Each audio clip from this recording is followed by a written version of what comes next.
Welcome to my week 8 bump date.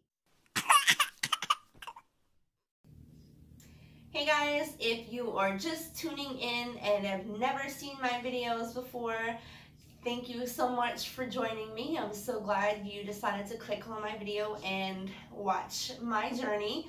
If you have not seen my previous video, then that's kind of good because I'm wearing the same outfit. I wanted to go ahead and get a series of videos out before I am not feeling so great anymore. So if you watched my last video and I'm wearing the same thing, it's because I'm recording this next video right after the first one. So forgive me for being in the same outfit and the same place and everything, but I want to get this content out to you guys before I start feeling like shit again.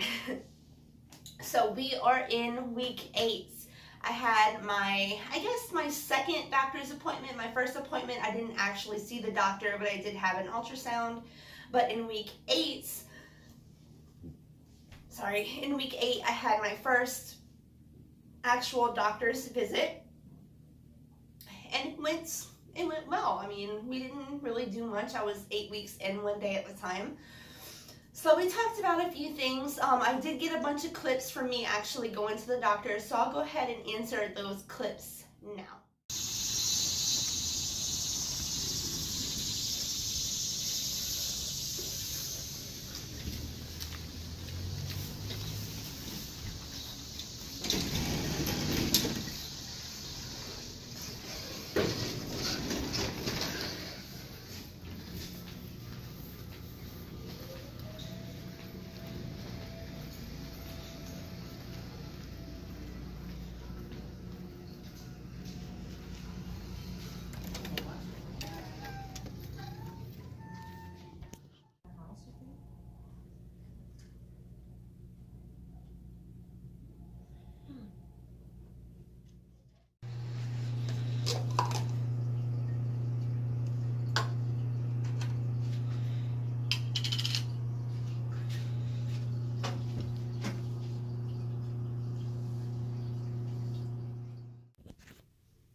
So, one thing me and my OB did talk about was the medication I am taking.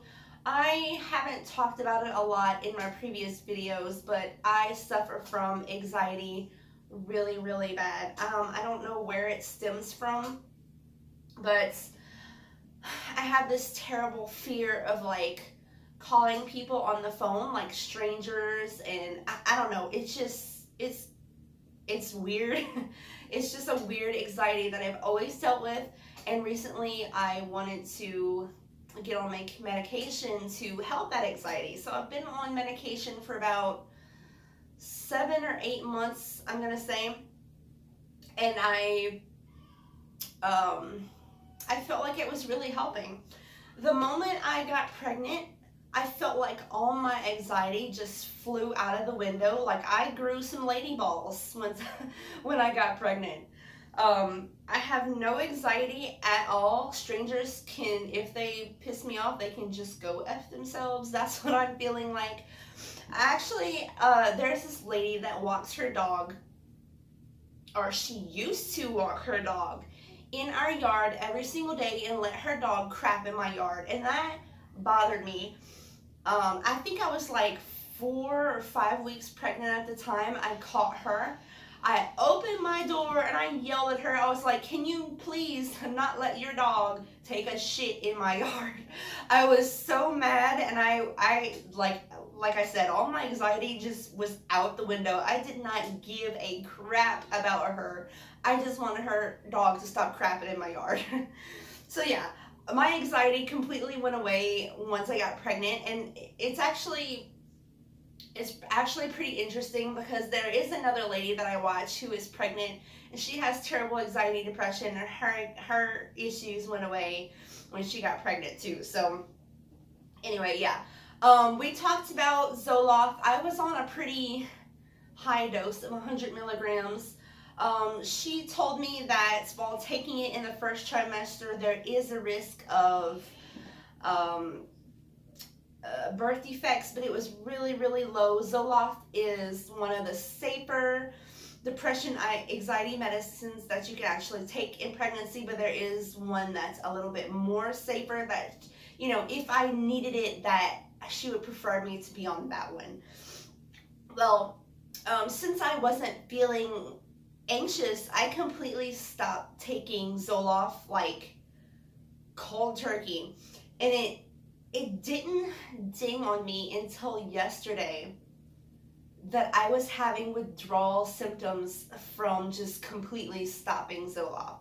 I'll get more into that in my next video for week 9, because that's when I really realized that you're going through withdrawals. But anyway, I'm going to go ahead and get into my symptoms for week 8. I just wanted to mention that Zoloft thing because it was part of my week 8 discussion with my doctor. So in week 8, I started getting upper back pain. My breasts are already big. They've been big all my life. And I feel like they are causing my upper back pain. I'm sure they're growing in pregnancy. I don't know how my boobs can possibly get any bigger, but they're getting bigger. And I have a feeling that has to do with my upper back pain. Every single day, by the end of the day, my back is killing me. So also, I've been feeling like this fullness in my uterus. Like if I lay down on my back, I can actually feel the weight of my uterus. It's really hard to explain. If you've never been pregnant before, it's really hard to explain. But I can just, when I lay down, I can feel this heavy ball. I can feel my uterus. It's heavy, and it's just, that's all how I can explain it. I've also still been having the crazy dreams this week. It's just absolutely crazy about what things my mind can come up with when I'm sleeping. And then the last thing for week 8 is my heart pounding. I'll be laying there in bed trying to sleep, and all of a sudden my heart just starts like pounding, like not beating at a rapid rate. It's just like hard, like really strong beating. Like you can feel your heart like beating. I don't know what that's about, but it's interesting. It's kind of scary, but I'm sure that it's normal with all the increased blood flow and whatnot going on in my body. So I think that's about it for week 8. My irritability was not as bad in week 8. The nausea and sickness was not as bad. But then I want to explain more and why it hasn't been as bad. But then I'm gonna go ahead and talk about that in week 9 because it has to do with the Zoloft as well. So I'm gonna go ahead and end this video because my kids are screaming at me. So I will see you guys for week 9. Bye guys.